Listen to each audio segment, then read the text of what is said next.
Hey geez, I hope you are well. Today we're going to be covering burnout because burnout is the new enemy for you. As you would have heard before, the good old saying is there is different devils at different levels. And when you become the most ultra disciplined version of yourself, the hardest thing for you to do is to look after yourself, right? Because going to the gym, you want to do it, you want to achieve your fucking goals. Working every hour underneath the sun, you want to do it, you want to achieve your goals.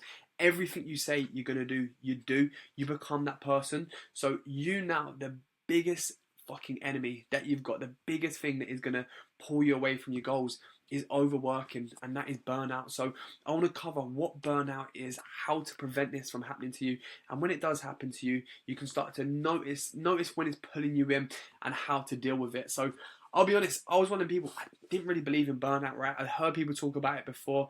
I was like, yeah, bollocks. And until you experience like an extreme episode of burnout, you don't realize how very real it is. And the first time I had this was in 2022. It was a period of life where I was working at Tesco, so I was doing long hours, sometimes like 6 a.m. till 6 p.m. I was doing my university degree, and it was my final year, so I was doing my dissertation. I was trying to listen to my lectures, essentially doing all of that work, which is a shit ton of work.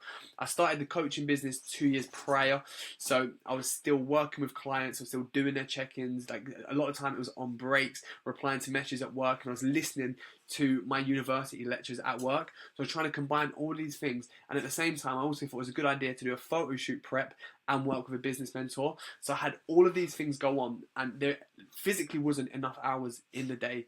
So what I had to do was sacrifice sleep and essentially live off of caffeine, and it was fucked. Like I was drinking usually a pre-workout before I trained because I'd get to the gym and I'd be fucked, and I'd have 2 monsters a day. And I don't think that was a stage where I enjoyed coffee, but yeah, either way, it was a disgusting amount of caffeine. And when I finished my degree, so I graduated in the summer of 2022 from May, no, it would have been June, July, August. I'd say it was like mid-September, like those 3.5 months. I remember I felt absolutely fucked. Like any bit of productivity I had was sucked out of me. I just did not feel right in the slightest. We're going to cover absolutely everything. So if you're going through burnout at the moment, this is the question I want you to ask yourself. I've got this written down in my journal, and it was something that a therapist said to me a good few years back, and I wrote it down, and I go back to that question a lot, and it's, if I keep living the way I am right now, what am I risking losing? My health, my passion, my relationships, or my identity?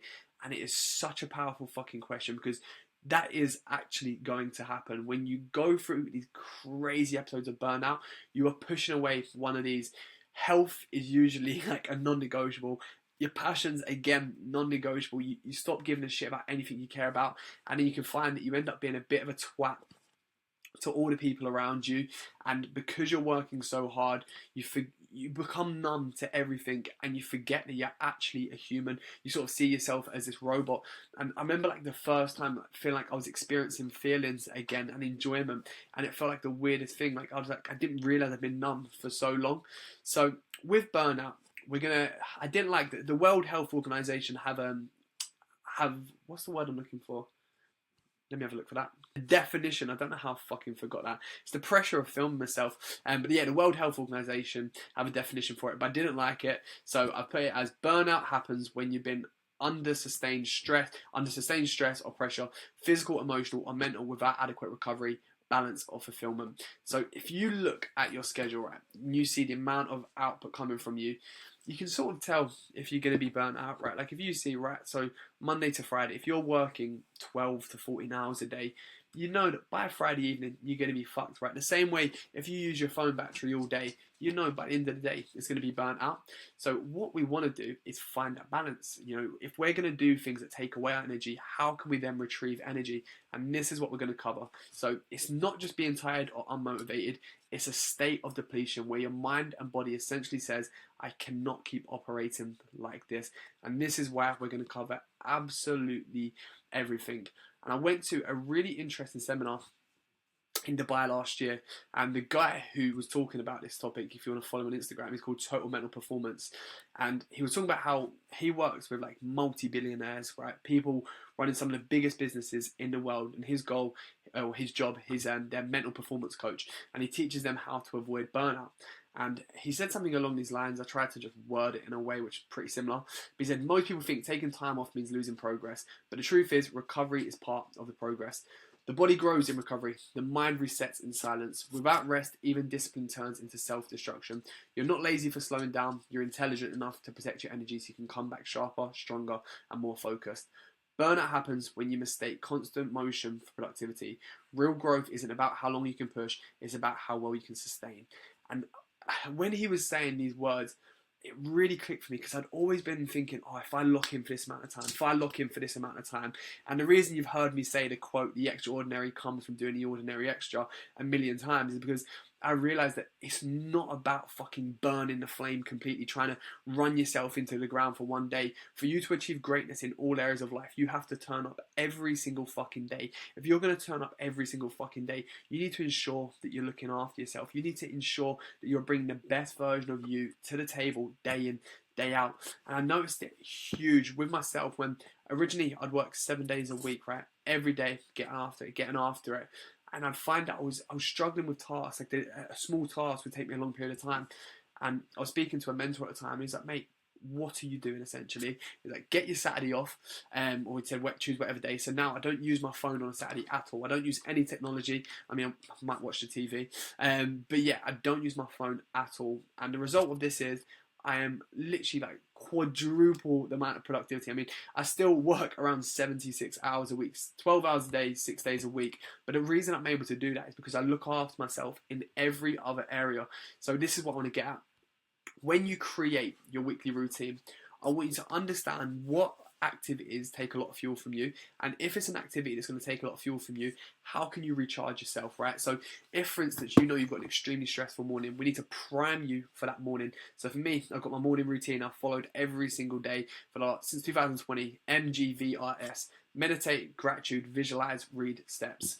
Usually R and S get combined together, where I go on a walk while listening to a podcast. But we want to make sure that we prime you completely for that level of stress. So this is a fantastic way of doing it. And then if you can't do that, we want to do it the opposite way around. So if you know you've got a long day, right, Tuesday I'm working 14 hours. Okay, have you got a spa near you? Can you go sit in a jacuzzi, sauna, steam? Look after yourself. So that is what we want to do. We want to understand this balance between emptying the cup and filling the cup. The same way with a phone. If you're going to use it for ages, you need to make sure you put it on charge. How are you going to charge yourself? How are you going to recharge? So originally I wrote all of these down on a whiteboard, but I realised that it's just going to be me trying to hold it to the fucking camera. But we're going to cover how you can realise when you're becoming burnt out, and this is going to allow you to start to pinpoint, oh fuck, right, I need to start to look after myself a little bit more. And you'll have little indicators that only you will know, like your own unique ones. So for me, I get bloodshot eyes. When I'm overworked, underslept, both my eyes become very bloodshot. It's like my family will say to me, oh, you're burnt out. And my missus says it and just laughs about it. So that's when I know, right, I need to get some more sleep. I need to look after myself some more. But from a mental standpoint, you're going to find you've got constant fatigue, even with sleep. You wake up tired, unmotivated, and mentally foggy. So everything you do feels like it takes a little bit longer. This one here is the thing that is probably the most horrible, but if you've ever told me that you're not enjoying your gym lately, I've said to you, it's the biggest sign of a deload. So when you're overworking, you lose drive and excitement. Things that you used to enjoy, whether it's the gym, fucking anything, work, whatever it is, all your passions, they just lose a bit of colour, you know? The sky doesn't look as blue. The things don't provide as much excitement. Irritability. So this one here is something that you'll definitely find when you're pushing too much, where the slightest thing fucks you off. So for me, like, people walking slow always pisses me off, right? If someone's walking in front of me really slow, it sends me nuts. But if I'm going for a bit of a stage of burnout, someone's walking slow in front of me, I want to boot their back legs up in the air. It fucks me off so much. And I remember on prep, when I was low calories, absolutely burnt out, but I knew I had to sort of embrace it for that period of life. I was in Lidl's and there was this old couple, like, it felt like every step was taking 15 seconds. I was losing my shit, and that was when I realised, like, right, this isn't good. So yeah, that's a big one. Numbness or detachment. You stop feeling proud, happy, or even stressed. Like, you could be working so hard to see the results come in and feel nothing about it, and that's why it's so shit. You lose the experience of life, right? You know, you wanna work hard so you get to enjoy these achievements, but stages of burnout, you could get your biggest deal at work, you could achieve your dream physique, and you're like, yeah, whatever. It's really hard in that sense, and overthinking or self-doubt. this feeling here I've wrote is whether any of it's worth it. That is the biggest one, right? When you start to go, I don't know if this thing's for me. If something you're really enjoying, something I don't know if it's for me. That's when people make a rash decision, like, yeah, I'm going to give up this. I'm going to stop doing that. Anytime you feel an extreme emotion, you never want to act on it. You want to allow yourself to come back to your senses before you ever act on that. Physical. So again, if I've ever pushed you into a deload, which I would have, one of the biggest signs is poor gym performance. Your strength's down. A lot of time, it doesn't necessarily feel like the weight's heavy, but the weight just doesn't go up. Your recovery's shit. You're getting random aches, little injuries, a little niggle here, little niggle there. And then we've got sleep disruptions. So sleep disruptions, like you can be absolutely knackered and you just can't sleep at all. You just cannot switch off. It is awful. And then sometimes the opposite, like you just cannot stop sleeping. Frequent illness. So again, this goes in with your heart rate variability. So the reason I track my heart rate variability and I tell you to track your own heart rate variability is your heart rate variability is your body's ability to deal with stress. It gives you an indicator on how well your body can deal with stress. So if you notice that your HRV is slowly decreasing, right, slowly coming down, it's a sign that your body's struggling to deal with the current output. And that's when you've got to I need to take things down again. I need to look after myself a little bit. At the same time, if it shoots up rapidly, like out of nowhere, that can also be a sign. So a lot of the time, if you ever do like a marathon or a crazy gym session, whatever it may be, the next day you'll get a shoot up. And it's not because you're extra recovered, but just the complete opposite. And then digestive issues or appetite swings. So this is a known thing. Like if you've got a lot of anxiety, a lot of stress, sometimes you don't want to eat. And then when you do eat, your body struggles to digest those foods. Behavioral. For me, I would say the most important one. This is where I can really pick up on myself because I fancy a shit ton of caffeine. I know all I want to drink is caffeine and then scrolling social media. So I notice I just crave going on my phone. I just want that instant gratification, instant dopamine, caffeine overload. And this one here for constant stimulation. I don't know if you've ever had it, right, where silence literally pisses you off, where you feel like you've got to listen to music or you feel like you've got to have a podcast on all the time. That's a massive sign of burnout, just constantly requiring that stimulation. So these ones here are the ones that I'd really look out for. So the habits, the numbing habits, ones you can always look towards. These ones here, I don't notice so much myself, like pulling away from people and skipping social plans and skipping check-ins. Don't ever fucking do it. But yeah, these are big ones. All or nothing patterns. Well, like one day, like, guess what, let's secure the day, let's win the world. Next day, you cannot be bothered. Neglected recovery. So again, like it comes in hand in hand with the caffeine. When it's like, I can't sleep too much, so I'm just going to caffeinate out my head. And ignoring early red flags, telling yourself I'll be fine while running on low fumes, because deep down you know when like you're over pushing it, you're taking the piss. And don't get me wrong, like you are gonna have to go through periods of life where you feel these ways. Like burnout is inevitable. I truly do believe that. If you're ever gonna achieve something insane in life, you are gonna go through burnout. If you think of any achievement that's ever been done, do you think that the person went through a stage of burnout? Like absolutely. Chris Williamson said it before.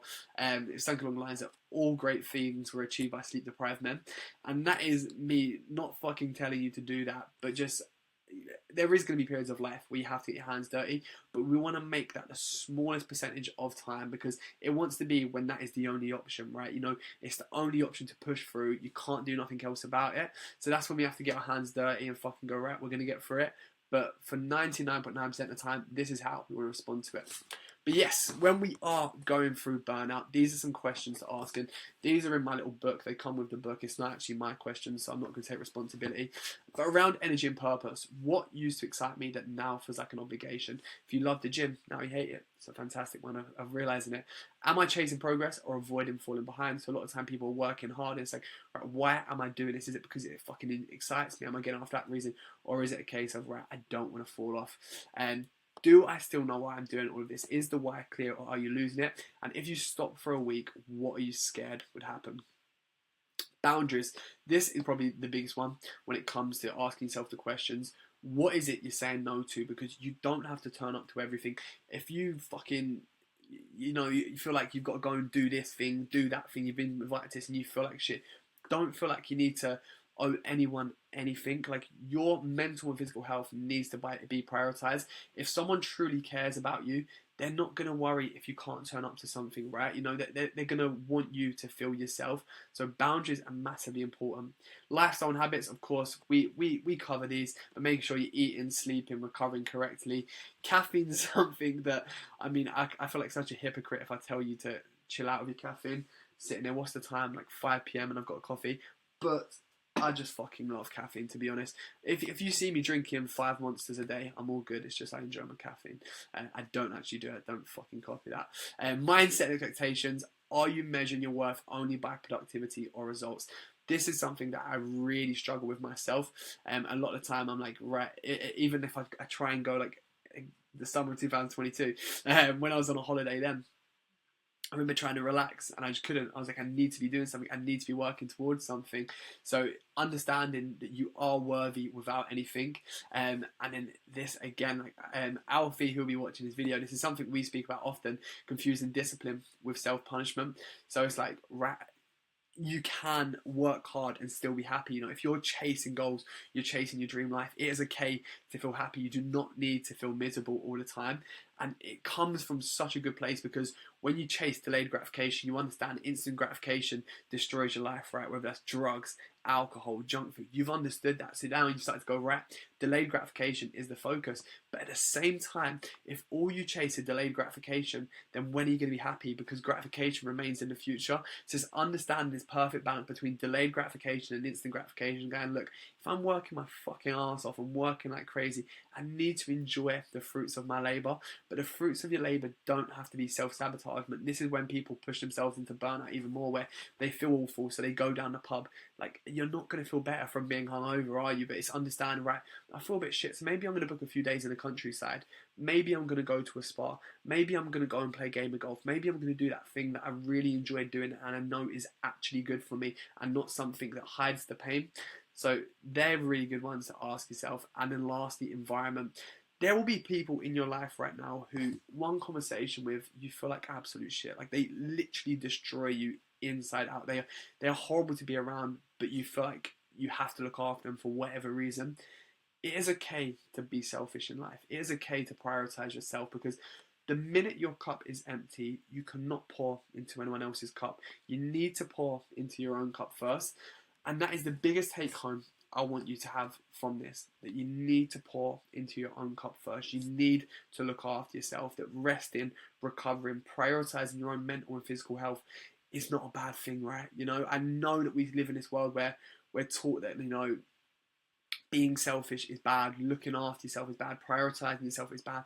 But it's not. That is the very thing that is going to bring the best version of you to all areas of life. So this week, what I want you to do, I want to get either a pen and paper, if you've got a journal, get that out, write down your weekly schedule, and write down the days where you look at and go, you know what, I'm going to feel burnt out after that. And you can start to catch it. And if you get this perfect energy balance, you can create the most hardworking, productive version of yourself without ever going into these episodes of burnout. I'm talking back about that total mental performance guy, who he's the mental performance coach for like multi-million and billionaires. So he gets his clients on a Wednesday evening, because he said most people grind on a Monday, grind on a Tuesday, grind all day Wednesday, and by the time it's Wednesday evening, they're absolutely fucked. He gets all of his clients to take Wednesdays off from like 3 p.m. till the evening, tells them to go to a spa, go do some sort of recovery, go do some sort of rest, and then for the rest of the week, they're ready to fucking smash it. Thursday, Friday, Saturday, they're smashing it. Their foot is firmly on the gas.